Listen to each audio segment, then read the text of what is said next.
Olá pessoal, bem-vindos de volta, IM Geotech Podcast, episódio 14. Depois desta breve pausa que nós tivemos nas últimas 2 semanas devido a compromissos profissionais aqui do vosso host, não é? Como é que é, não é? Para pagar o podcast tem que trabalhar, não é? E sou um podcast profissional. Portanto, estamos de volta agora, já sabem como é que é, sigam-nos no YouTube, sigam-nos no LinkedIn. Estamos em ambas as plataformas. Se quiserem entrar em contato diretamente, temos o nosso e-mail imonitgeotech@gmail.com. Agradecer o apoio institucional do TC220, que é o Comitê Internacional de Instrumentação e Monitoramento Geotécnico, realçando que estamos promovendo o evento, o workshop, que vai acontecer no dia 25 de agosto em Lisboa, Portugal, antes da Conferência Europeia de Geotecnia e Mecânica dos Solos, que vai acontecer na última semana de agosto. Vai ter um workshop pré-conferência muito interessante, o dia inteiro. Vamos colocar depois aí o link para vocês explorarem. Quem está inscrito está, quem não tiver e tiver por onde estiver interessado, bora se inscrever, vai ser um dia muito interessante. Se não forem, já sabem, eu já tenho a minha presença confirmada lá e estou prevendo fazer alguns conteúdos depois e poder compartilhar algumas das coisas que se passaram por lá, tá? Agradecer também aos nossos patrocinadores, Tecnia Engenharia e a 3Geo. E vamos para o youtuber à parte, vamos avançar aqui para a nossa convidada, mais uma vez, vamos para o outro lado do Atlântico, mais uma convidada portuguesa, da minha terra natal, Porto, da minha cidade natal, da Maia, ali, bem pertinho de casa, nascido e criado. Hoje quem é que nós temos aqui? Hoje nós vamos ter aqui a Cristina Barbosa. Cristina Barbosa é engenheira civil com especialização de estruturas na Faculdade de Engenharia da Universidade do Porto. Iniciou a sua carreira na Fiber Sensing, uma jovem empresa de sistemas avançados de monitorização em 2004, onde desempenhou diversas funções, começando como engenheira de aplicações e gestora de projetos. Teve também uma breve passagem pelo desenvolvimento como engenheira de testes e antes de assumir a sua posição atual teve funções de vendas, estando responsável pelo o mercado de SHM, o Structural Health Monitoring, para quem não sabe, bem como de algumas contas de clientes estratégicas. Ao longo de sua trajetória, a Cristina deu sempre um importante apoio às tarefas de marketing, promoção e documentação. Desde 2015 é a gestora da linha de produtos ópticos da HBK. Nesta função, ela é responsável por todo o ciclo de vida dos produtos e serviços baseados na tecnologia de redes de break em fibra óptica dessa empresa. Realiza, entre outros, tarefas de gestão de portfólio, análise de tendências de mercado, campanhas de produtos, documentação técnica e tem um papel fundamental na interligação departamental, nomeada entre vendas, desenvolvimento e operações. Portanto, muito obrigado, Cristina, por ter aceito o nosso convite. Como vocês veem aqui hoje, nós vamos ter aqui um episódio dedicado à fibra óptica. A fibra óptica é algo que se fala muito, nova tecnologia, isto e aquilo, sempre surge na conversa e eu pensei, então vamos fazer aqui uma coisa dedicada à fibra óptica e quem mais, melhor para falar isso, uma empresa que é ali da minha cidade, ali especializada, cara, com alta experiência nesse tipo de sensores. E a Cristina, pessoa já uma amiga, não é? Que eu posso falar aqui de longa data. É verdade. Longa data e vamos lá. Obrigada, André. Cristina, muito obrigado por teres aceito o nosso convite e já solta aí como é que começou a tua carreira, como é que tu caíste aí como é que caíste aqui na fibra óptica? Obrigada, André, antes de mais pelo convite e por eu estar aqui, acho que é interessante. Acho que é de facto um tema que se fala, é trendy, não é? Exatamente. A fibra óptica. Na minha vida apareceu por acaso, como muitas coisas, não é? Eu tirei engenharia civil, longe desta tecnologia, mas na altura em que acabei o curso, ou logo depois de acabar o curso, fiquei um pouco pela faculdade, porque tinha estado a fazer um trabalho de investigação durante o curso que não tinha acabado e ainda não tinha emprego, ainda ia começar nessas procuras, e então fui falar com o professor e disse, olha, eu gostava nestes tempos livres de acabar o projeto. E ele disse-me, ótimo, eu tenho aqui outro projeto para si. Não era relacionado com fibra óptica, era relacionado com monitorização. Na realidade era uma ponte nova, que estava a ser construída, mas estava a ser construída, era em alvenaria, com métodos antigos, e eles queriam transformar aquela ponte num laboratório vivo, com vários sensores, várias tecnologias, e pronto, eu iniciei nesse projeto, a trabalhar nesse projeto com a faculdade, E a Fiber Sensing, que tinha nascido há muito pouco tempo no Instituto Vizinho, no INESC Porto, também estava a dar os primeiros passos e estava a instalar os primeiros protótipos comerciais nesta ponte.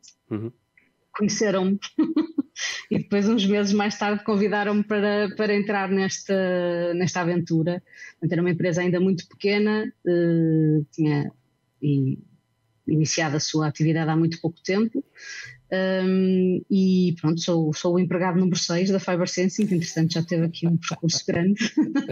Enquanto vai agora, só por curiosidade? Já vai o quê? 50, 60? Agora, para o negócio óptico, depois como nós fomos adquiridos pela HBM e agora somos HBK, temos também serviços partilhados, ou seja, outras tarefas que não relacionadas com o óptico, mas relacionado com o óptico já somos quase 50.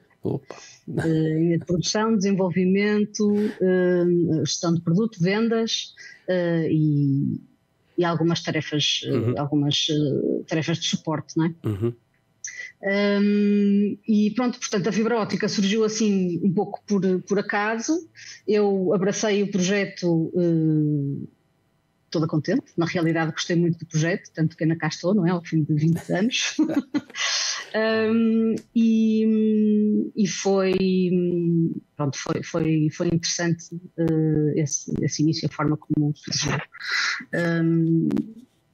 Pronto, tem sido desde aí, eu fui chamada para ser engenheira de aplicação, portanto fazer a gestão dos projetos e das instalações e ajudar nas instalações também, inicialmente em Portugal, claro, mas rapidamente a empresa teve de expandir porque o mercado de monitorização estrutural, que era o mercado-alvo inicial da empresa, em Portugal acaba por ser ainda pequeno, não é? Então, para quem não sabe, não está familiarizado, também não tem que estar, se não andou na FIOP não vai saber onde é.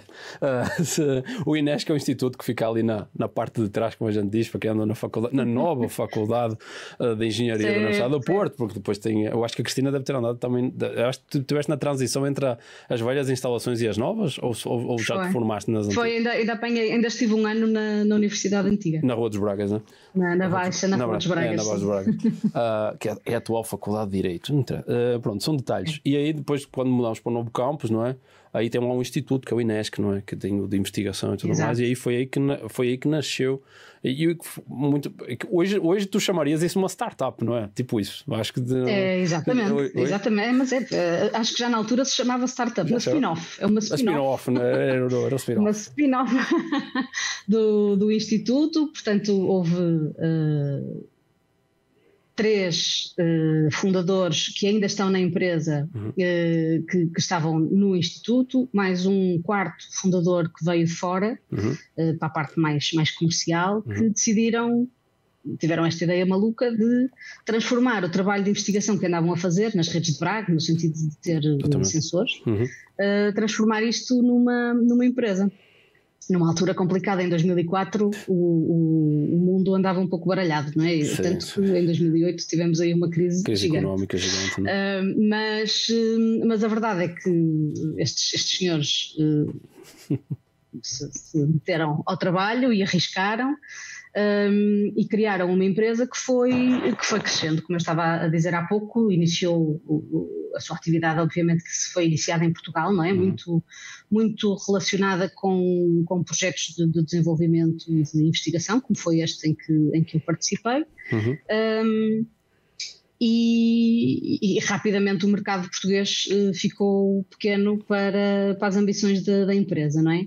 E nessa altura começou-se a procurar a expansão e a exportação, e foi rápido. A progressão da empresa para ter uma percentagem muito grande de exportação foi rápido. E nessa altura, portanto, eu estava como engenheira de aplicação a fazer a gestão dos projetos, a fazer as instalações. Chegámos a fazer instalações importantes em Espanha para a linha de alta velocidade na Galiza, que é quase em casa, não é? Dá para ir de carro, não é assim tão difícil. São uns 2 horas de carro. Exato. Mas depois era difícil ter uma equipa de instalação que fosse a todas as instalações no mundo inteiro, não é? E então começámos a operar muito com integradores, com empresas parceiras que formávamos para fazer a instalação, para conhecer os nossos produtos, e foi assim que começámos a expansão para internacionalização.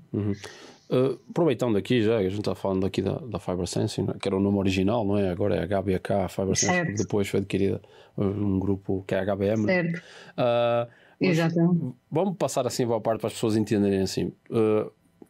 Acerca da tecnologia, diferentes tipos de fibra óptica, depois tem os tipos de sensores, tem os tipos de leitura. Se a gente puder entrar um pouco por aí, para tu dar um pouco do panorama para as pessoas, que as pessoas ouvem fibra óptica, aí depois surge ali o BREG, ou FGB, ou FBG, não sei bem.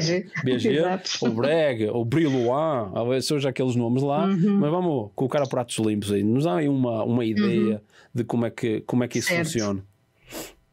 Certo. Pronto, a tecnologia, há várias tecnologias de fibra óptica, né? Ou seja, utilizar uma fibra de vidro como um elemento sensor para deformação, para temperatura, pode ter depois transdutores que começam outras grandezas, como aceleração ou como inclinação. Uma dessas tecnologias são as redes de Bragg, que é uma tecnologia que nós chamamos de medição pontual, porque é numa zona muito específica da fibra onde se faz uma alteração na própria fibra, no interior, e faz ali um rearranjo das moléculas no interior da fibra. Estamos sempre a falar de uma coisa que é da espessura de um fio de cabelo, não é? Portanto, é tudo muito microscópico. Mas sabemos exatamente onde é que criamos essa rede de Bragg e o elemento sensor está aí nesse ponto. Basicamente, o que a rede de Bragg faz é criar um espelho seletivo. Portanto, quando temos luz a ser transmitida pela fibra óptica em todas as cores, portanto, todos os comprimentos de onda, essa rede de Bragg reflete só uma parte muito ínfima dessa luz num determinado comprimento de onda. Portanto, imaginemos que temos todas as cores a serem transmitidas pela fibra, chega a uma rede de Bragg, só uma cor é que é refletida para trás e as restantes passam.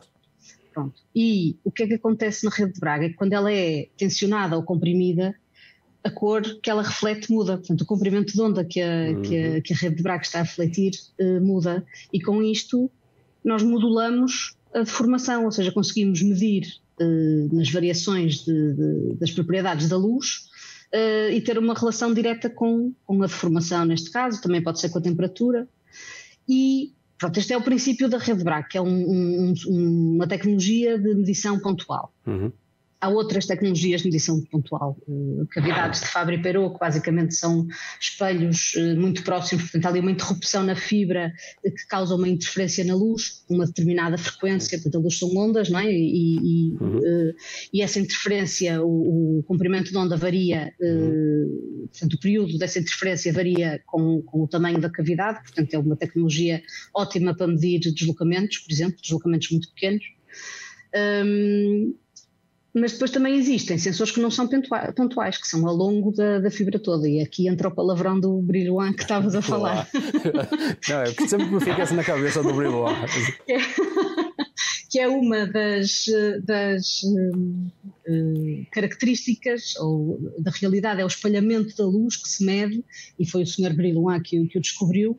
E neste caso é uma medição ao longo de todo o comprimento de uma rede de Bragg. Portanto, consegue-se, com o equipamento certo de medição, identificar as propriedades deste espalhamento, que tem um determinado formato, uma onda com um determinado formato, e que também varia, as propriedades desta onda variam de acordo com a deformação a que a fibra está sujeita ou a temperatura a que a fibra está sujeita. Depois também tem ondas Stokes e anti-Stokes.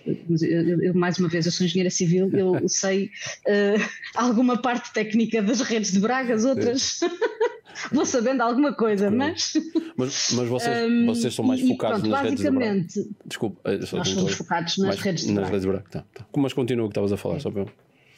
Certo. Portanto, só para terminar, basicamente a diferença é essa: há sensores que medem num determinado ponto, são bons, por exemplo, para fazer transdutores, e há outros que medem ao longo de toda a fibra, que são bons, sobretudo para grandes distâncias, para quando não precisamos ter a noção exata de onde é que o efeito está a acontecer, mas se quer ter uma ideia, para estruturas grandes, para barragens, por exemplo, para medição de temperaturas em barragem. Redes de Bragg ou sensores pontuais são muitos sensores, não é? Porque é preciso ter um mapa muito grande e para conseguir ter um mapeamento correto das temperaturas. Os sensores distribuídos é aplicar uma contínua e consegue-se ter uma ideia das variações de temperatura e o mapeamento das temperaturas facilmente. Portanto, são tecnologias diferentes que se complementam. Em algum ponto sobrepõem-se, claro. Eu vou sempre dizer que as redes de Bragg são melhores nessa altura. mas há aplicações em que de facto uma é mais evidente do que a outra em termos de vantagens utilizar uma outra tecnologia. E por exemplo, eu acho que eu acredito também dentro da geotecnia, eu acho que as redes de Bragg até são as que são mais aplicadas, não é? Eu acho que até para as pessoas entenderem um pouco melhor, uma das grandes vantagens, podes falar melhor acerca disso, é, por exemplo, numa mesma linha, não é? A gente pode ter vários sensores Bragg, não é? Tu mandas o impulso de luz e daí tu vais e tens a leitura de vários sensores. Isto colocado numa barragem, uma estrutura linear, a fibra óptica eu diria que é um pouco a única tecnologia que te permite uma alta capacidade, uma alta frequência de aquisição de dados. Assim, muito rápido, comparado com os sensores corda vibrante e elétricos, nós estamos habituados no convencional, não é? Pois, para a geotecnia, sim. Depois, quando vamos para os acelerómetros, não é? Quer dizer, acelerómetros e microfones, depois há taxas de aquisição muito superiores àquilo que se consegue neste momento com a fibra óptica. Mas, sobretudo, a fibra é usada nas telecomunicações pela velocidade de transmissão. Exato. E pela distância que consegue alcançar, não é? Que consegue cobrir e alcançar, não é? Portanto, uma das vantagens evidentes da fibra óptica é logo essa, nós conseguimos ter distâncias muito longas, portanto, para pipelines, para túneis compridos, para estruturas remotas, a fibra óptica é sempre uma boa opção. É uma boa opção, tem essa vantagem, não é? De não ter perdas, não ter grande atenuação no sinal, portanto não é necessário, não são necessários grandes cuidados aí. Quanto que nas tecnologias elétricas e convencionais, em que se usa o cobre, é necessário ter repetidores de sinal, as distâncias dos cabos têm de ser limitadas. Aliás, cada vez que é preciso ter uma distância grande, faz-se a transformação para óptico, para depois se fazer outra vez para elétrico. Eu já tive um caso em que eu tinha um túnel em que tinha os nossos sensores, não é? Mas depois era ligado no data logger e depois do data logger era ligado via fibra para o exterior do túnel. E aí é que tinha sinal. Pois é isso. E aqui usamos a fibra também para a parte dos sensores, que acaba por ser interessante, sobretudo, ou há casos em que já tens infraestrutura instalada. Por exemplo, temos aplicações em parques de turbinas eólicas offshore.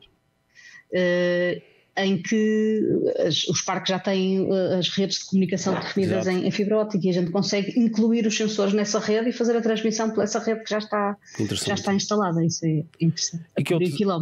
E que outras aplicações, já que falaste na aplicação das eólicas, que outras aplicações vou ter dentro da engenharia civil, eu diria estrutural e outras? Que tipos de aplicações é que vocês cobrem e vocês tipicamente colocam os vossos sensores? Certo. As aplicações de monitorização estrutural em estruturas de engenharia civil habitualmente são para grandes estruturas, são para as pontes, são para os túneis, e é onde temos a maior parte das nossas aplicações em estruturas de engenharia civil. Neste momento há uma tendência muito grande na utilização dos sensores de redes de Bragg em monitorização das estacas, dos monopiles das turbinas eólicas offshore. Não só por causa das distâncias, mas porque a fibra óptica resiste à água, resiste ao sal, portanto, aquele ambiente todo marinho. Que é tramado para tudo o que é cobre. A fibra óptica acaba por ter grande resistência. Estou sabendo. Os sensores têm, como se consegue pôr vários numa linha, faz sentido, não é? Tens uma estaca única, uma monoestaca, e tens os sensores ao longo dessa estaca, enquanto que ela é enterrada no para tu monitorizares a fundação da eólica.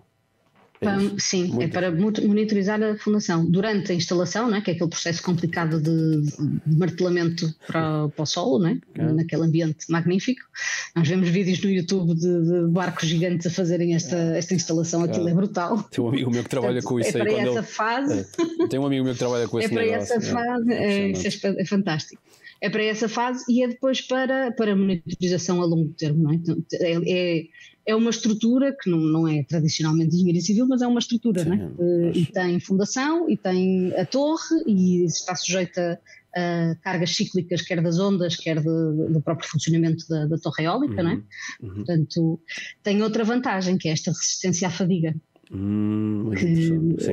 Como a fibra é um material muito mais resistente à fadiga do que a resistência elétrica, por exemplo, dos strain gauges, não é? Consegue receber muitos mais ciclos de carga e descarga, não é? De formação. Então, mas o que tu estás a medir é de formação, não é? Depois tu pegas esses dados de deformação, de strain, não é? Como hoje em dia. E depois tu calculas as tensões que estão na estaca, seja durante isto aqui é o geotécnico falando, que eu acho muito interessante essa questão, porque nós sempre temos, estás a falar, é muito legal que é um dos problemas, por exemplo, com sensores elétricos, é aquela questão de assim, instalar na estaca que vai ser cravada e ela vai tomar pancada, e depois a parte dinâmica, o esforço dinâmico que a estaca é sujeita, às vezes dá problema no sensor e pode danificar e tudo mais. É sempre uma parte sensível, essa parte de cravação de estacas. E o que estás a fazer é algo muito interessante para quem trabalha com geotecnia. Tipo essa capacidade de monitorização da própria estaca na parte de instalação e depois na fase de serviço da eólica num longo prazo, num ambiente como a gente diz, agressivo, não é? Que é o ambiente, que é o ambiente marinho. Para além das eólicas, tipo, estavas a falar também de pontos, não é? Mas, por exemplo, nas pontes vocês fazem o quê? Um monitoramento também do strain ou partes mais monitoramento dinâmico? O que é que vocês pegam, por exemplo, no monitoramento de pontos? Em termos de grandezas medidas? Certo. Em termos de grandezas, o nosso portfólio de sensores da KBK Fiber Sensing óptico é até bastante lato. Quando olhamos para os competidores, não é? E para as outras empresas que existem, há umas que têm muitos tipos de sensores, mesmo muitos. Nós não estamos lá. Há umas que têm alguns e há outras que depois só têm deformação e temperatura e não se avançam a outros transdutores. Nós temos medições de deformação, de temperatura, deslocamento, vibração e inclinação. São estas as grandezas que nós medimos de forma standard para a engenharia civil. Também temos uns sensores de força, mas esses são para aplicar nos pantógrafos dos comboios. Também é uma aplicação de monitorização, também é de infraestrutura, portanto em alguma forma também toca a nossa área, que é uma aplicação interessante porque se mede a força e a aceleração de contacto do pantógrafo com a linha catenária. Com esta interação consegue-se perceber o estado do pantógrafo e o estado da linha para conseguir fazer, por exemplo, manutenção preditiva, não é? na linha. Antes que ela rebente. Fazer a manutenção. Está a falar da catenária superior onde o trem barra comboio em Portugal. Exato. O comboio entra em contato com a rede elétrica, não é? Portanto, não sabia, eu sabia que tinhas algum tipo de monitor, mas não sabia que era com fibra óptica que podias fazer. Interessante. Isso. Sim. Não, nessa aplicação não é o ambiente hostil da água salgada, é o ambiente hostil da high voltage, meu Deus, de alta voltagem. Tensão. Alta voltagem. Alta voltagem, alta tensão. O bilíngue começa a aparecer, não é? Exato. Eu já só trabalho em inglês, não é? Não trabalho em português, portanto. Porque nesse ambiente entra outra vantagem dos sensores de fibra óptica, que é não sofrerem com interferências eletromagnéticas. Isso também é um ponto muito importante, não é? É. E pode ser para monitorização de estruturas de caminho de ferro, não é? Das trilhas, cumpres o critério da longa distância e do eletromagnetismo que pode afetar, não é? Exatamente. Duas questões que têm a desvantagem para os sensores elétricos. Eu lembro quando a gente vai fazer a instalação, por exemplo, em trilho de metro, Aí o cara vai pensar, não, mas a linha é eletrificada, será que vai ter interferência depois com o sensor? Sempre tem sempre surge essa questão, não é? E depois a parte do magnetismo depois que também possa gerar. Então a gente estava a falar de túneis, já falámos das estacas das eólicas, de túneis, por exemplo, qual seria as aplicações que vocês têm? As aplicações, nós tivemos já no passado algumas aplicações aliás foi quando nós conhecemos uma dessas aplicações com monitorização de convergências em túnel. Era uma solução baseada outra vez na medição das deformações, portanto ao longo do contorno do túnel, na secção transversal, com um algoritmo que transformava as medições de deformações nos deslocamentos da parede do túnel e, portanto, com aí fazíamos a medição de convergências. A parte do algoritmo sempre foi externa à Fiber Sensing, aliás, nós não temos capacidade de análise estrutural, nós fazemos a parte da instalação, nem definimos sequer o sítio dos sensores, não é? Tem de nos chegar com um projeto de instrumentação, nós podemos otimizar a rede, definir que sensor para aquelas gamas de medição é melhor e para aquele ambiente e para aquela instalação é melhor para cada posicionamento, definição das cabelagens, por onde é que elas passam e não passam para otimizar a rede, mas depois não fazemos a parte de análise, não é? Portanto, conseguimos entregar dados de deformação, de temperatura, de inclinação, de aceleração, mas não fazemos a validação dos dados. E nesta solução dos túneis tínhamos essa componente de integrarmos o algoritmo num software e que fazia essa estimativa das convergências. Neste momento, as nossas aplicações em túneis são medição de deformação. Temos vários projetos aqui na Europa em monitorização de túneis, alguns túneis ferroviários, outros na realidade até são, como é que ele se chama? Penstocks, portanto são tomadas de água de barragens. São túneis, não é? O que anda lá dentro depois é diferente. Exatamente. Em que o que fazemos é a instalação de sensores de deformação para ficarem embebidos no betão, no concreto, não é? E para a medição das deformações ao longo da estrutura, ao longo da secção e em outros elementos também. Um dos túneis tem também uns pilares, que é depois o que vai suportar não é um arco, mas a laje, e tem essa parte de monitorização quer nos pilares, quer em algumas das vigas também da estrutura. Não, e vocês basicamente colocam essas fibra óticas com os vários sensores Bragg, depois vocês têm uma leitora que é como é que chama? O Bragg Meter. Sim, o interrogador. O interrogador, o Bragg Meter, que é uma leitora aí robusta, não sei como é que elas estão agora. Eu sei que há 10 anos atrás era um pouquinho. Era grande, não era? Não, já reduziu. Aquilo era 2 PlayStation 5, aquilo quase. Era. Uma tela ali e tal, Windows, mas tinha uma capacidade de interrogação de sensores bem significativa. Portanto, como é que, sim. Aproveitando até o tema, como é que evoluiu essa questão das leituras? Porque uma das questões que sempre surge para o pessoal que trabalha com os sensores elétricos, assim, não, a fibra ótica é top de linha, mas as leitoras, ele sempre veio assim, mas as leitoras, como é que está essa parte da evolução da tecnologia das leitoras e porque é que ela é tão específica? Não é? Porque ela tem uma taxa de aquisição muito significativa, eu entendo em par, mas se puderes detalhar como é que foi essa evolução dos interrogadores, essas leitoras da fibra ótica. Pronto, a tecnologia tudo o que seja fibra ótica vai à boleia, vai de carona. com a tecnologia das telecomunicações. Exato. Que também evoluiu imenso, não é? Portanto, logo uma das coisas que nós tentamos fazer é usar os componentes o mais standard possível, portanto, que existam para outros mercados, porque isto dá-nos a vantagem do custo, não é? Que é uma das coisas importantes no interrogador, é o custo desta solução. E essa evolução foi gigante, estamos a, não sei, 30% do preço que tínhamos originalmente. Okay. Houve uma redução muito grande do custo dos interrogadores. Em termos de tamanho, também, porque houve a possibilidade de fazer miniaturização.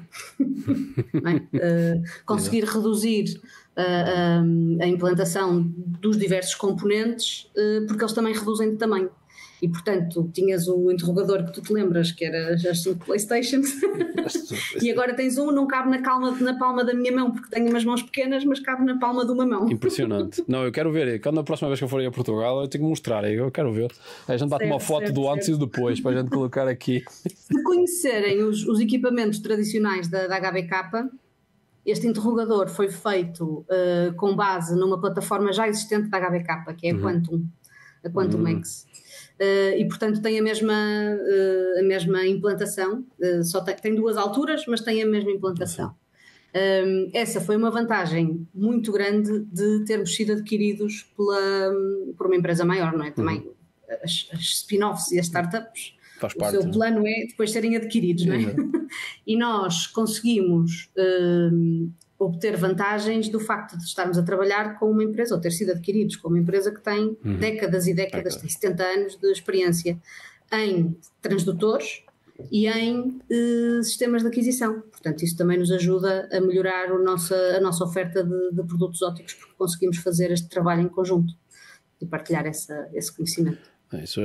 Essa é uma das partes que eu sempre tenho essa pergunta. Mas as leitoras, assim, quando as leitoras começarem a chegar nesse patamar de custo mais acessível, a conversa, tipo, não é conversa, o mercado de fibra óptica é claramente em expansão, só que como ele começa a ficar mais generalizado, fica mais acessível. E também as pessoas, às vezes, que estavas a falar de compatível com o que já existe no mercado, as pessoas às vezes, elas não, quando vocês veem aquela rapaziada das telefónicas que está na rua sentada num banquinho com aquele molho de fios, com aquele de fazer o splice da fibra óptica, sempre que eu passo eu digo para a minha esposa assim, o pessoal não imagina quanto custa aquela máquina, cara. Às vezes eles não, é bom que não imaginam, tipo, mas às vezes eles estão lá no meio da rua à noite. Eu assim, ainda bem que os ladrões não sabem quanto custa isto, porque tipo, eu digo assim, tipo, só não tenho ideia da tecnologia que está ali envolvida e do custo associado. Mas tipo, é aquele pessoal que trabalha nas comunicações, não é? É também um pessoal que pode utilizar aquela estrutura também depois para integrar os sensores. E eu acho isso muito legal e é evolução, não é? Por isso é que nós estamos a ir um pouco mais a fundo. Mas dentro dessa questão de nós estamos a falar questões técnicas mais específicas de um público mais qualificado, mas aí tu tens que lidar no dia a dia, não é? Com clientes, com treinamento, com pessoas, tipo engenheiros civis que não estão relacionados com isso e que muitas vezes aparece lá na planilha de quantidades que tem que instrumentar com sensores de fibra óptica. Como é que é essa interação com o pessoal mais leigo? Como é que tu interages e qual é a tua abordagem quando vais introduzir a fibra óptica? É um processo de evangelização. A doutrinação, não é? Não, quando nos chegam numa situação dessas, que é o caderno de encargos diz que tem de ser fibra óptica, isso não é preciso fazer um esforço muito grande, não é? Está lá, ou conseguimos cumprir ou não conseguimos cumprir.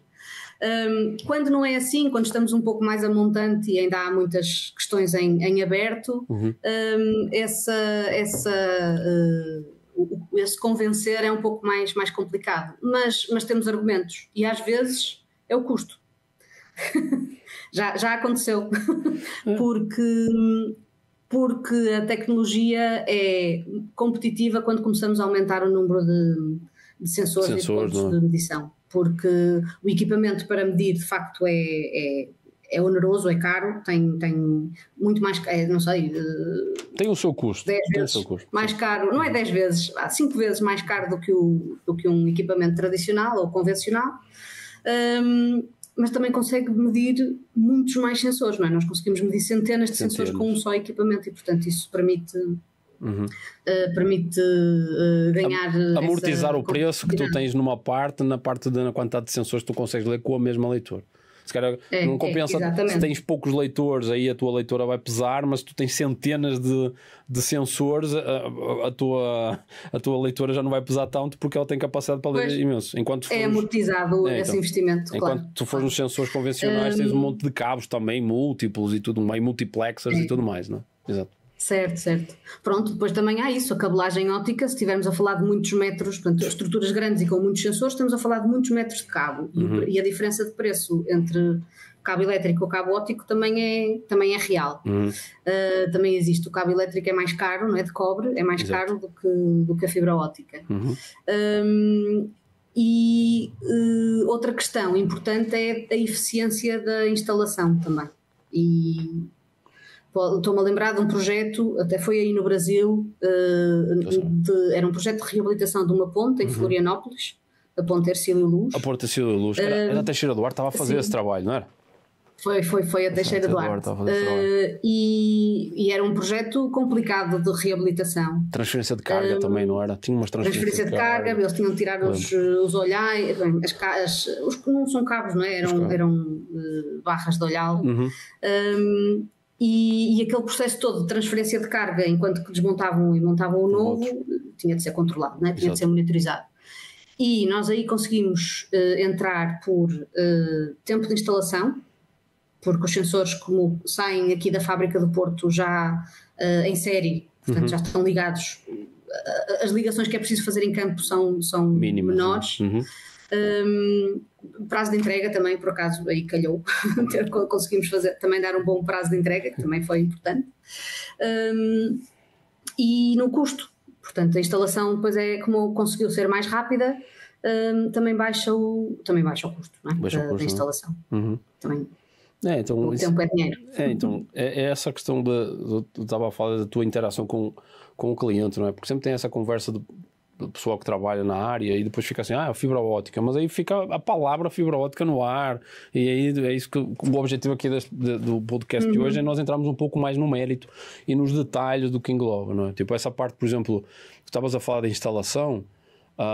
Essa instalação, ela tem. Como é que você, por exemplo, se forem casos muito específicos, vocês mandam uma equipe fazer essa instalação, treinamento dos vossos clientes? É um treinamento que vocês podem fazer remoto?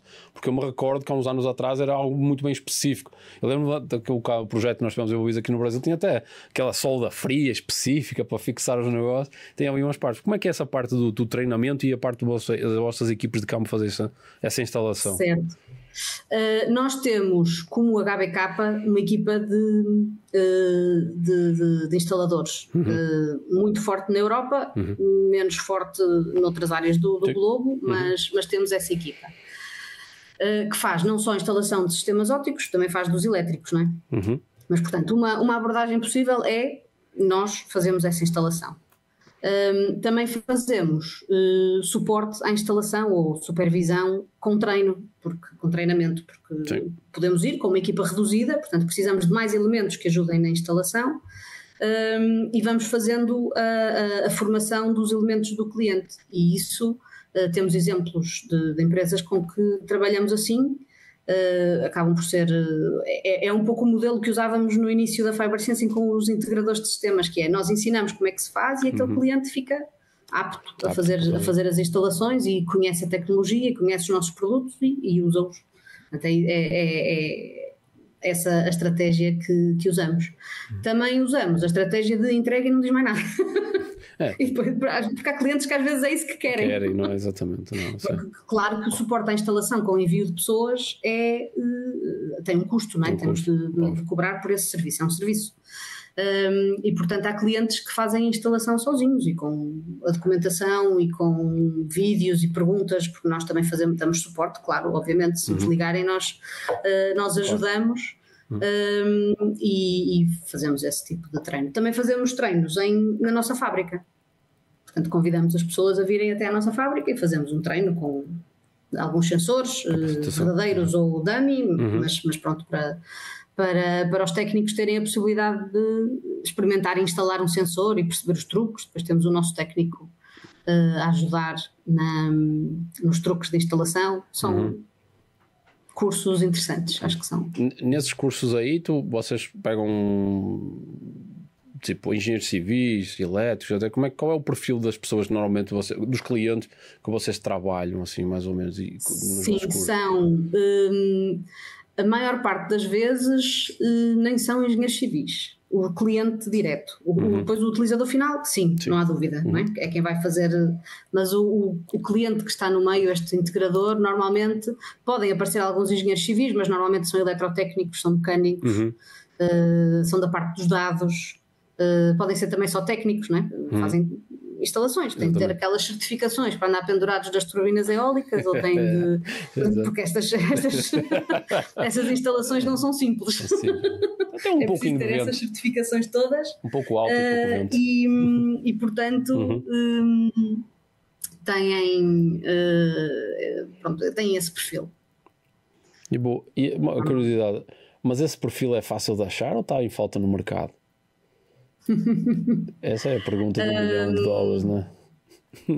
Eu não tenho ideia de estar em falta, de haver falta de... É um trabalho, as instalações são trabalhos duros, não é? E precisam de alguma especialização. Se calhar não precisam de engenharia, não é? Precisam de alguma especialização, alguma prática. Não é? Então, não era só curiosidade, não é?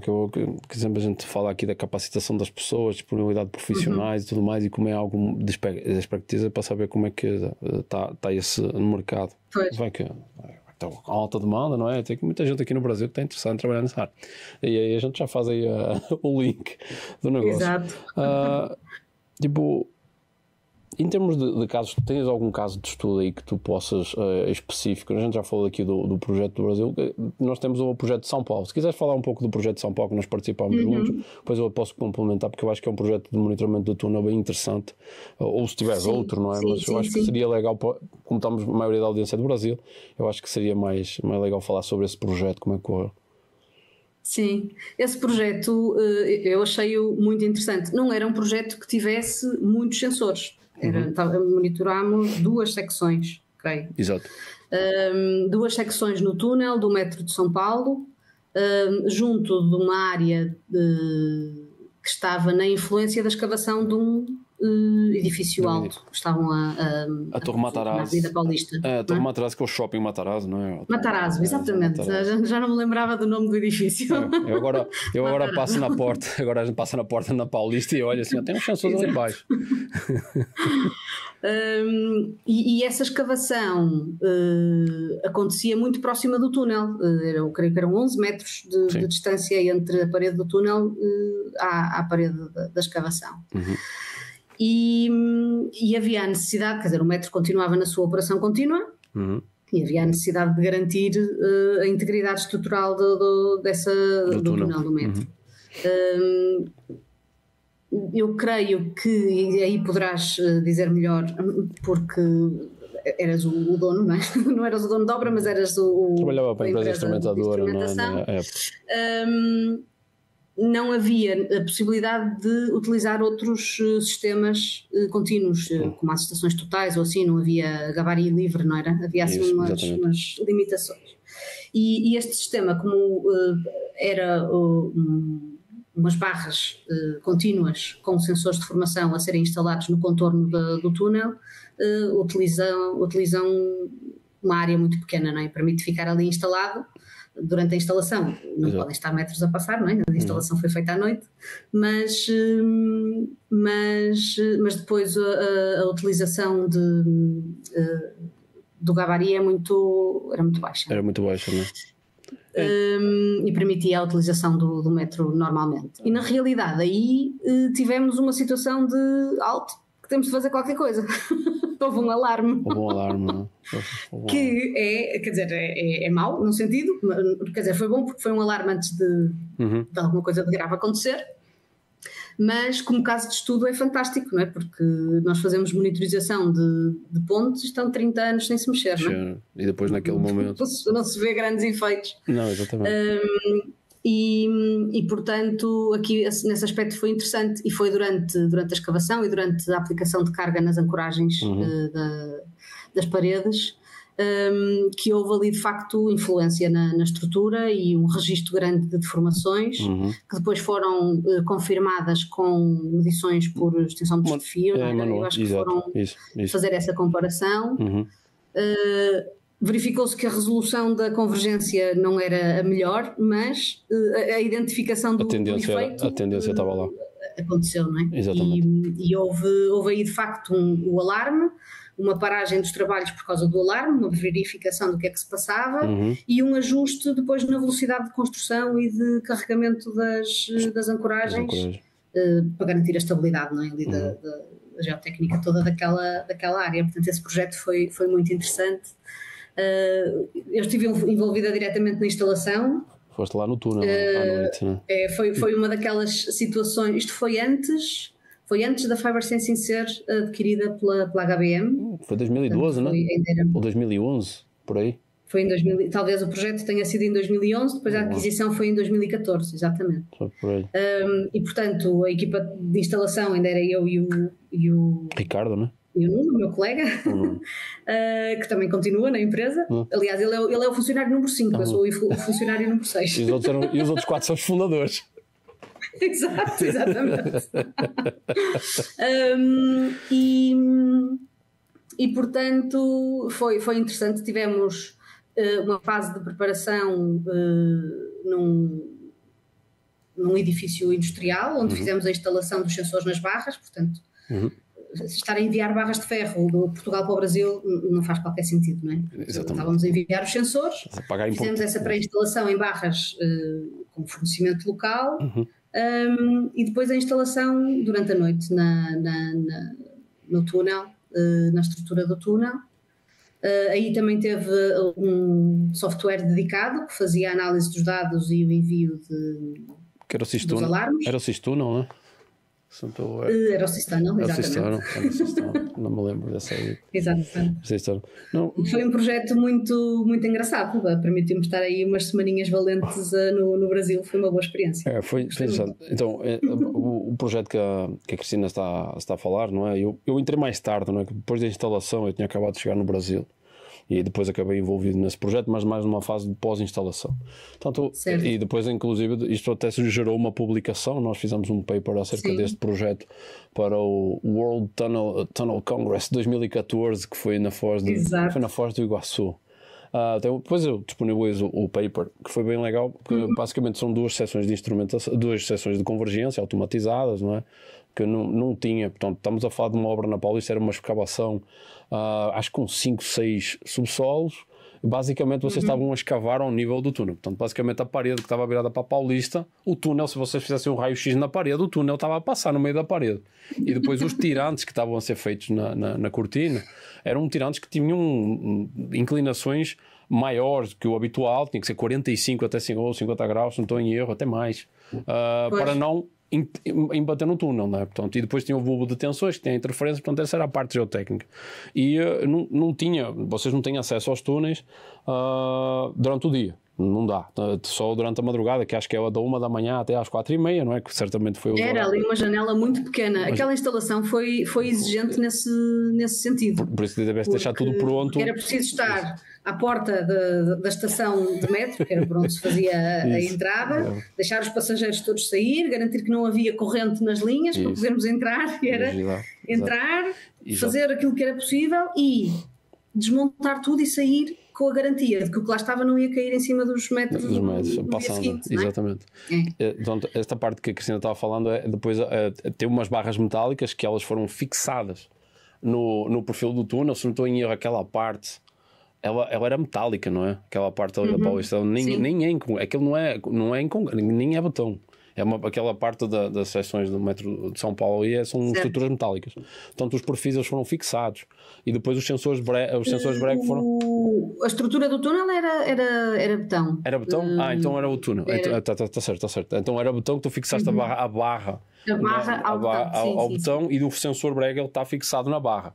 Tá? Portanto, mas isso já estava pronto antes de eu ir para o túnel, antes de eles irem para o túnel. Depois eles foram para o túnel, fixaram tudo muito bem fixado, tiraram as coordenadas dos vários sensores e depois o Sistuna, o algoritmo, permitiu com as coordenadas e com as variações, depois tu calculas a convergência das diferentes cordas. Exatamente.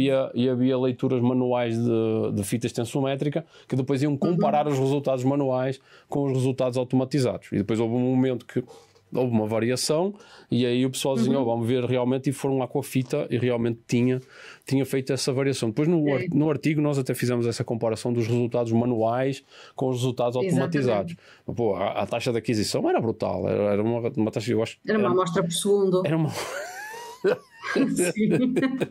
Eu lembro que depois, qual era o grande gap depois no projeto? É que nós tínhamos os dados e depois a gente tinha que pôr lá, na altura, 2012 e tal, tínhamos que colocar um pendrive de internet na interrogador, no computador, que nós tínhamos lá um espaço na estação, que fez lá uma secção lá com umas paredes de gesso e tal, não sei o quê, que era lá para a sala. Não estava ligado à rede, era preciso ir de pen à estação. Não, a pendrive é que tinha um 3G que depois mandava. Sim. Tu não podias ligar à rede do metrô porque tinhas de ter umas autorizações especiais.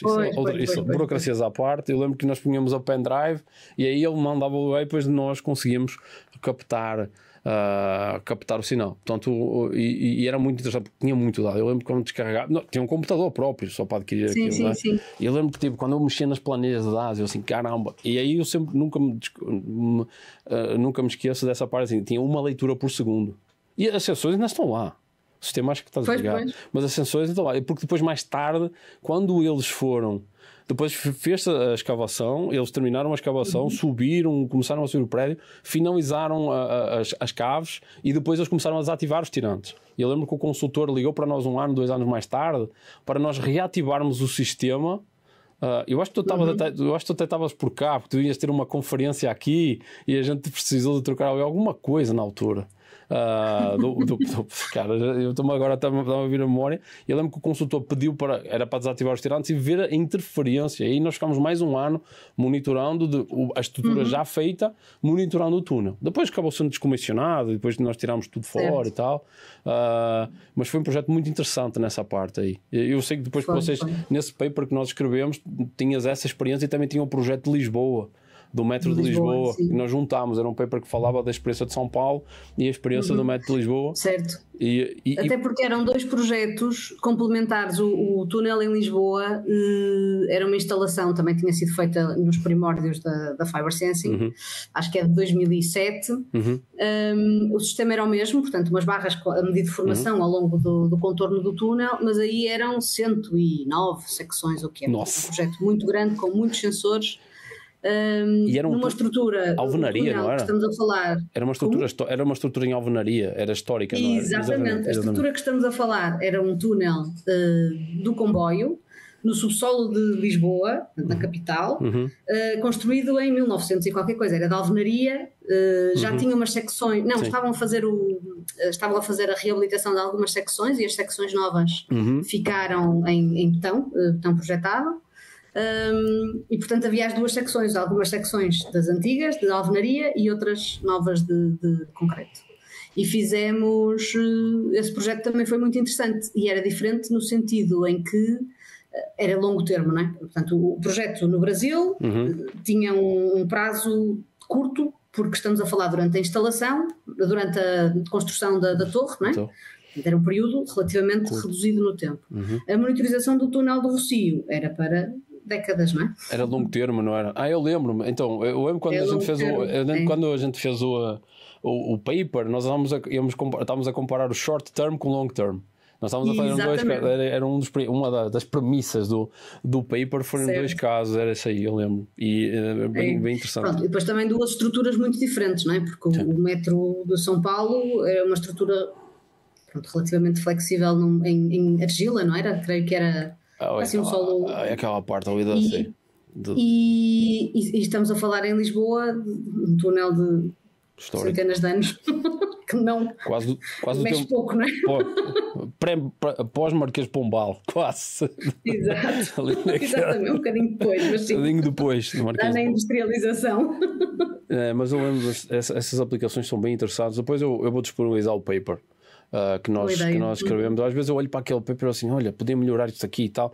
Um dia a gente faz um projeto aí com essa tecnologia, porque eu lembro-me que esse projeto ele foi uma referência de monitoramento de túnel automatizado no Brasil durante uns tempos, ainda é um dos casos, e há uns 2 anos atrás eu estava a ver um projeto que também era em Lisboa, não sei se depois vocês acabaram pegando isso, que era ali no Cais de Sodré. Que apareceu lá nas especificações técnicas do consultor para um sistema Cis-Túnel. Aí quando eu li a especificação, eu, caramba, o mundo é pequeno, não é? Porque porque eu acabo trabalhando para uma empresa que faz um equipamento que acaba também podendo fazer essa alternativa de convergência. Claro. Mas aí quando eu vi, assim, caramba, o mundo é pequeno, o mundo dá voltas, e eu vi um nome Cistunnel, e aí o pessoal estava a fazer cotação comigo e eu assim, não, eu conheço o sistema. Eu sei como trabalha, porque é uma parte bem sensível que eu acho que é o plano de drenagem, não é? De Lisboa, que tem um projeto daqueles que já têm muitos anos, portanto já está em plano há muitos anos e finalmente estão de facto a realizá-lo. Estão a fazer não vamos instalar lá nada de Cistunnel. Pena, cara.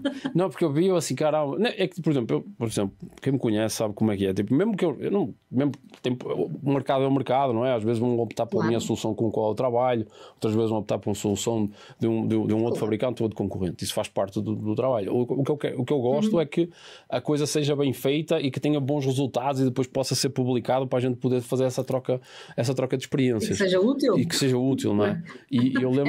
é um investimento grande, não é? Então, e eu lembro de estar a ver esse projeto e para vocês entenderem, é basicamente o plano de drenagem de Lisboa vai fazer drenagem macro da cidade, não é? Para depois desaguar tudo no rio, encaminhar toda essa água que fica solta lá nas ruas de Lisboa para o controle de cheia, e tem um momento em que aquilo chega ali no Rio Tejo, que passa por baixo da linha, que é da estação de Santa Apolónia, Cais de Sodré, tipo, passa bem por baixo de uma linha que já existe. Portanto, eles vão ter que fazer um túnel, uma seção retangular bem significativa, em que o túnel do metro de Lisboa já está ali, e eles têm que passar por baixo, e aí exigia uma instrumentação automatizada, que depois não sei como é que está, mas era um projeto bem interessante, que eu lembro de ter visto os desenhos e até ser discutido essa transição em apresentações do plano de drenagem, e eu acho que tipo, a fibra ótica seria uma ótima solução, não é como outros sensores, mas seria é um projeto bem interessante. Enfim, o pessoal está lá pitando aqui. Quanto tempo temos, pessoal? Sim. Já estamos quase uma hora, Cristina. O negócio vai embora. De facto, era o que dizias, não se vê o tempo a passar. Não se vê o tempo a passar. Quando a conversa é boa, a coisa vai embora. Portanto, vamos falar aqui. Nós já falamos aqui de projetos, da tecnologia, aplicações. Eu acho que já fomos bem naquilo que era o objetivo da nossa conversa. E para o futuro, como é que tu vês, assim, do que tu tens visto no teu olhar interno do mercado nacional e internacional, não é? Mais internacional, não é? Para falar inglês. Como é que tu vês assim, o campo de evolução dos sensores? Então, como é que tu vês o futuro da indústria da monitorização com fibra óptica, agora daqui para a frente, nos próximos anos? Bom, a fibra óptica tem evoluído muito e eu creio que ainda tem grande capacidade para crescer neste mercado, não é? Com mais transdutores, com tecnologias de interrogação mais evoluídas. Mais evoluídas pode significar em termos de taxas de aquisição ou resoluções de aquisição, mas também pode significar redução de custo. Existem movimentações nesse sentido, de ter soluções de qualidade, com medição de qualidade, que também interessa, não é? A custos mais... São tecnologias diferentes, a custos mais controlados. De um modo geral, vê-se a tecnologia distribuída também a evoluir bastante, portanto... já fora do âmbito em que eu estou habituada a trabalhar, mas vê-se essa evolução de sistemas distribuídos cada vez mais presentes no mercado, não só para a engenharia civil, mas também, por exemplo, para estruturas aeronáuticas, vê-se bastante, porque consegue-se ter uma densidade muito grande de medição, com interrogadores, portanto, com sistemas de aquisição ainda mais caros do que os de redes de Braga, bastante mais, mas consegue-se ter uma densidade de pontos de medição incrível, portanto, para estruturas novas de satélites e de aeronaves com materiais novos é muito, muito interessante ver-se isso a crescer por aí. E também para... pipelines para tubagens, não é? Ou dos hidrogénios, ou de gás, ou de água. Oleoduto, também se vê essa evolução aí, sim. Na monitorização em geral, é a utilização da inteligência artificial. Tem de ser. Tu falaste na quantidade de dados. Sim. não é? É um dos problemas da monitorização e que surge também da evolução e da capacidade dos sistemas de aquisição, não é? Em termos de capacidade para guardar os dados, capacidade para adquirir esses dados. E o tratamento dessa quantidade de dados toda é complicado, tem de ser automatizado de alguma maneira, não é? E já existem softwares que fazem essa automatização e fazem médias e gravam... Sim. Estatísticas, gravam só consoante triggers, não é? Portanto há um evento qualquer e a gravação com uma taxa grande é só realizada durante um determinado tempo, e a monitorização contínua é feita uma vez por dia ou assim, pronto, cria quantidade de dados ou reduz a quantidade de dados, só que depois mesmo assim continuamos a ter problemas no espaço de gravação e usa-se as clouds e não sei o quê, e no tratamento de dados. Portanto a inteligência artificial aí eu acho que vai tomar conta, não? Vai trazer muita... Tinha-te falado disso, não é? Vai trazer muita vantagem, porque não só permite fazer o tratamento de dados de forma mais eficiente, mais automatizada, e permite também depois fazer as análises preditivas, não é? Que é uma das razões para se fazer sistemas de monitorização é prever o que é que vai acontecer e quando, não é? Estender o tempo útil da estrutura e essa análise com essa ajuda permite fazer essas estimativas melhor. Então, eu também... Essa parte... Foi aquilo que vamos a falar. Se estamos com taxas de aquisição de segundo, tipo, a planilha de dados é algo absolutamente absurdo. Se eu já me queixo com clientes que pedem 1 minuto com sensores com sensores elétricos, já pedem 1 minuto, porque uma das perguntas que a gente sempre fala aqui é assim, que as pessoas têm aquela coisa, não, eu quero fazer o monitoramento em tempo real, só que aí assim, você vai analisar em tempo real? Você vai necessitar desse dado a tempo real, a sua estrutura vai estar em risco todo em tempo real. Tipo, tem uma parte ali que às vezes vem aquela coisa do real time, near real time, processamento, né? Porque, cada segundo é uma planilha gigantesca para tu olhar, e muitas vezes é gigantesca com... Os números são todos iguais. Tipo, quem desafio aí, quem pega aí planilhas de... Tipo, ontem estava com um arquivo de 350 megabytes. O cliente estava a monitorar a cada minuto ou a cada hora durante 5 anos. Cara, sei lá, assim, uma coisa absurda. O cara deixou ligado no laboratório o negócio e ficou monitorando. Aí tu olhas a planilha e está lá 35, 35, 35, 35, 35. Tipo, é sempre o mesmo valor, cara. E assim, tipo, é um espaço, é 1 terabyte na cloud que inutilmente está sendo a Amazon, ela agradece, não é? Estou fazendo a publicidade, ela agradece o pessoal agradece das clouds, agradece isso, não é? Google e afins, mas tipo, não é necessário. Às vezes tem que ter um pouco de discernimento de que eu realmente necessito disso ou não. Tá? O outro exemplo que a Cristina falou aqui, que é assim, que é os sensores que ficam meio adormecidos, não é? E aí quando acontece alguma coisa, eu vejo isso muito nos monitoramentos de vibração, sismógrafos e tudo mais, que eles estão ali adormecidos, mas quando acontece a vibração eles disparam e abrem a janela do monitoramento, aí passou o evento e eles desligam. Tipo, eu vejo isso para monitorização dinâmica precisas da taxa de aquisição elevada, né? Para conseguir captar os fenómenos, essa taxa de aquisição é necessária. Por isso. É muito mais de cima. É a forma de conseguir garantir fecheiros mais pequenos. Exato. Então, tiveste que tiver essa parte aí. E depois a análise dos dados, que ela precisa de ser automatizada, não é? Para ajudar assim, olha, onde tem... Porque muitas vezes, eu como faço muito data review no suporte, né? Eu trabalho com isso, aí tem aquela parte assim, eu estou com um problema, aí o cliente manda o arquivo, aí a gente vai abrir o arquivo, primeiro a gente vai ver se o sensor está bom, tem algum pau aí elétrico, não sei das quantas, aí depois a gente, não, está tudo certo, aí agora vamos ver a planilha, aí a gente vai ver os valores numéricos e tudo mais, mas aí eu tenho algumas ferramentas que me dizem assim, olha, o equipamento nesta data aqui, os valores estão fora do padrão. Tipo, mas o que a inteligência artificial vai dizer assim, aqui clicar assim, identifica valores fora do padrão, Aí a inteligência artificial já te vai dizer que, olha, no dia tal momento teve uma quebra de energia e o sensor não funcionou porque a bateria não está funcionando. Tipo, acaba sendo muito isso, porque ainda tem muita questão do pessoal estar a tentar analisar dados que nem sequer são válidos. Tipo, tens um montão de dados cheios de ruído e tal. Eu acho que essa é a grande análise e interpretação dos dados. Validação análise, validação e interpretação dos dados, independentemente da tecnologia. Estamos a fazer sensor elétrico, acaba sendo o grande desafio para o futuro. E falando em desafio para o futuro, falando para os jovens, Cristina, não te estou chamando de velho, calma aí.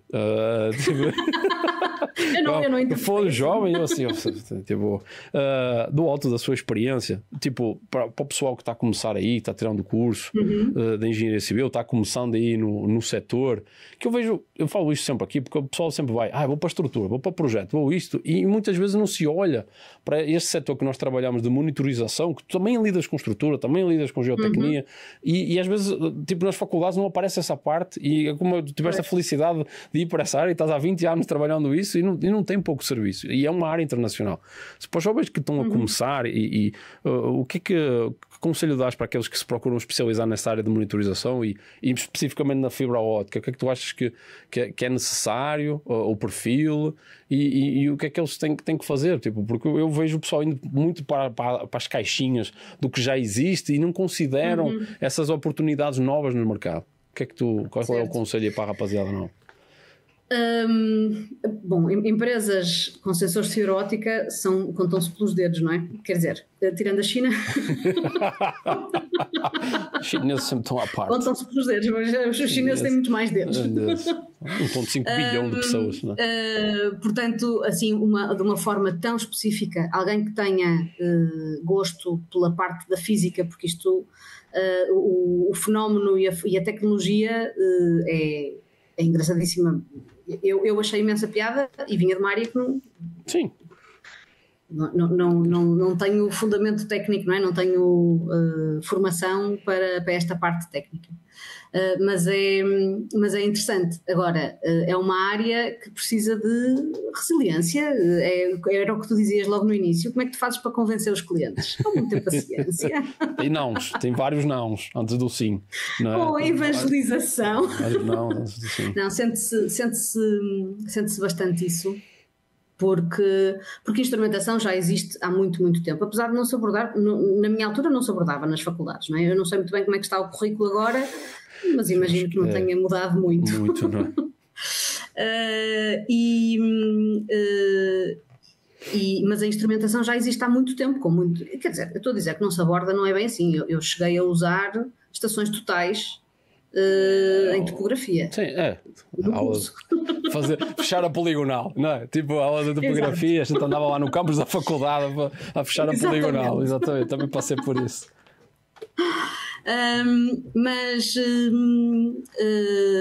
Portanto, existe pouca formação na parte da instrumentação no geral, e aí se calhar era onde eu aconselhava a investir, que é perceber essa parte da instrumentação, que tem muita coisa de eletrotecnia, tem muita coisa de física. A parte óptica. E portanto é tentar aprender ao lado, não é? Se o currículo normal da engenharia civil não oferece, é procurar ao lado. É a formação, não é? Que tu estás a dizer aqui, tipo, eu também, eu caí na área de paraquedas, nunca especializei em geotecnia, e aí quando vim aqui para o Brasil tinha, olha, nosso departamento de instrumentação está com uma vaga. A instrumentação geotécnica eu vim e aí eu comecei a trabalhar com isso. Eu costumo dizer sempre que eu caí aqui de paraquedas nessa área, e depois a gente foi quando a gente acabou se conhecendo. Mas mesmo na altura eu lembro, eu acho que eu tive 1 hora com o professor Matos Fernandes, que era estruturas de suporte de terras na especialização, que ele fala ali no momento da contenção, tem inclinómetro, tem piezómetro, tem isto e aquilo. Acho que foi 1 hora, 2 horas no máximo, e depois na obra, e depois na especialização, na parte de obras de terra, de aterro, não é? Que é o professor Fortunato, que ele tem um momento que ele fala, que outra vez eu estava a ver os slides, há uns anos atrás, e tinha lá um monte de coisa sobre instrumentação de barragem de aterro. E eu assim, caramba, eu estava a dormir nesta aula, porque porque vocês não sabem, obras de terra que nós tínhamos antigamente, era o professor Fortunato, ele vem de Lisboa para o Porto dar a aula, e era 7 horas de aula, era 4 horas de teórica de manhã e à tarde era a prática, porque ele tinha que voltar para Lisboa no final do dia, que ele trabalhava no UNEC. Um abraço para o professor. Se nos ouvir, provavelmente vai se encontrar no Europeu de Geotecnia. E aí eu lembro que foi isso que tinha de instrumentação, e depois não tem muito mais. E quando tu sais, aí tu vês que tem um mercado em expansão. não sei, passando publicidade, na Fiverr estava procurando gente faz pouco tempo, não é? Havia uma vaga aí, sim, procurando gente. É verdade. E tem essas vagas nesta empresa e outras. E às vezes é difícil encontrar um candidato que tenha aquele perfil ali, porque acabam especializando. Há coisas que se podem treinar, mas é um mercado que necessita de gente e as faculdades continuam formando para os currículos padrão. Quando tem áreas com crescimento, estas áreas de fronteira entre a engenharia civil, a engenharia elétrica, informática, por exemplo, das altas tecnologias, que tipo, eu não vejo uma evolução para formar nesse sentido, que tem uma demanda, cara. O que tem de empresa à procura. Eu creio que essa flexibilidade é um bocado o que falta nos currículos, não é? Uma capacidade de abertura e depois das pessoas aprenderem a aprender. Não sei, eu ouço muito a escola americana, tu podes escolher as cadeiras que tu queres fazer e tal. Outra vez eu estava a falar com o pessoal da faculdade, eu acho que agora tem um pouco, tu podes escolher um pouco mais a especialização da engenharia civil, não sei, aí depois eu vou questionar essa parte, mas é tipo, olha, ok, eu estou a ter aqui uma cadeira aqui de estrutura, geotecnia, mas aqui também vou ter aqui uma parte de elétrica, aqui vou ter uma parte mais de engenharia informática, de programação, entendes? Eu acho que essa flexibilidade é muito importante para o mercado de trabalho, para o futuro, porque continuamos a fazer formado o que a gente fazia há 20 anos atrás, mas tecnologicamente está muito mais avançado. E ciência de dados, análise de Big Data, inteligências artificiais que estão surgindo, cara, eu acho que é o futuro. Portanto, ficou repto. Não é? A gente diz. Olha, aproveitando aqui a janela da oportunidade, quem quiser aprender sobre sensores de fibra óptica no geral, há uma conferência que é feita de ano e meio em ano e meio, que é Optical Fiber Sensors, portanto é sobre sensores de fibra óptica, das tecnologias todas. No próximo ano, em 2025, vai ser aqui no Porto, no final de maio. Portanto, organizado pelo pai da Fiber Sensing, pelo Inesco Porto, não é? Que legal. Vai ser, onde é que vai ser? E abro já o convite para quem quiser vir visitar o Porto e ficar a saber o que é que se faz e as tendências me interessou. Na parte de sensores de fibra óptica. Me interessou. Está convidado. Bem, maio começa a haver aquele calorzinho de Portugal, bom tempo. É numa boa altura. Passagem aérea não é tão cara para Portugal. Rosa Mota, vai ser no pavilhão Rosa Mota, portanto ali com uma vista sobre o Rio Douro, fantástica. Antigo Palácio de Cristal. Ex-Palácio de Cristal, que andavam os pavões lá passeando no jardim, eu não sei, já não vou há muito tempo. É isso. Agora já nem é pavilhão Rosa Mota, é Super Boca Arena. Super Boca Arena, passando o branding aí. Nossa, só patrocínios hoje. Não, mas ótimo, vai ser em maio, vai ter vai ter em maio também o Congresso de Túneis em Estocolmo. Vai que eu consigo fazer uma conexão. Olha a ideia, já surgiu. A ideia. Mas pronto, cara, Cristina, fico muito contente. Agradeço imenso aí a tua disponibilidade. Foi um prazer falar contigo. Teríamos muito mais para conversar aqui. Obrigado mesmo, fico de coração. Obrigada eu, André, pelo convite, pela conversa, foi muito agradável, passou a correr. Obrigado. Vou dar a cara aqui para os finalmente. Pessoal, já sabem como é que é. Cristina, mais uma vez, muito obrigado aí pela presença e pela discussão técnica e de experiência aí acumulada ao longo de todos estes anos. Muito legal, acho que cumprimos perfeitamente o objetivo aqui de falar da tecnologia e toda a parte associada. Pessoal, já sabem como é que é. Estamos a chegar aqui no nosso final. Sigam-nos no YouTube, LinkedIn, contato direto e monitogeotech@gmail.com. Agradecer o apoio institucional do TC220 e aos nossos patrocinadores, como sempre, a Tecnia Engenharia e a 3Geo. Muito obrigado, até à próxima.